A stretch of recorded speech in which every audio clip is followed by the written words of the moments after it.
Hi, I'm Dale Hearn from Strategic Financial Advisors, and this is the first in, hopefully, a series of general financial planning topics, not market commentaries like I've done in the past. Those get quickly out of date. This one's titled, I'm a Certified Financial Planner Professional, and this is one of the reasons I have a job I absolutely love. I majored in economics at Baylor University. One of the first things I learned was about rational investors in the 70s. I've learned since then that investors are not rational. This is now official.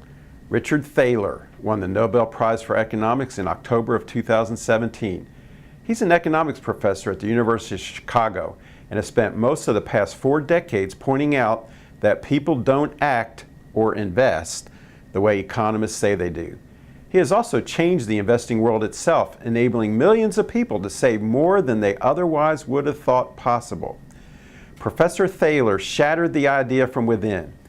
In a series of brilliant and very funny articles published in prestigious academic journals beginning in the early 80s, we started off in this business in 1985, he pointed out that only economists think that people think the way economists think they think. Did you follow that? Instead, non-economists think like human beings. They're impatient, they're inconsistent, easily distracted by irrelevant factors. And worse than that, Professor Thaler pointed out, even most economists think like human beings. This is a quote from the Wall Street Journal when he won the Nobel Prize. The fact that people are human is only interesting if uttered by an economist. It's obvious to everybody else. Among economists in the 70s and 80s, however, it was a forbidden topic and you took a lot of grief for saying it. To an economist, everything is about incentives, and to a lesser extent, information. You see a scrolling line of information going across the bottom of financial news channels. We have way too much information. Professor Thaler pointed out that financial behavior is largely a problem of faulty self-control. At Strategic Financial Advisors, we spend a large portion of our time on behavioral finance. John Forlines is a friend of ours who was trained as a lawyer and as an investment professional. He teaches the subject at Duke. I've learned a lot from him and many of the folks at SEI over the years, and I guess it'd be nice for everyone to just put all their money in some sort of preset retirement fund and let a robot decide how to manage it on the cheap. But it just doesn't work. Well, that's not entirely true. It can work during certain time periods when everything's hunky-dory. But when the inevitable correction comes, we all need a steady hand at the wheel.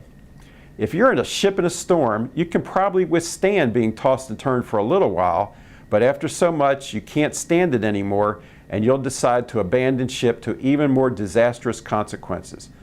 Or, put it another way, if you're in a storm at sea, would you rather be in a rowboat by yourself on autopilot or in a big ship with an experienced captain? See how I kept that metaphor going?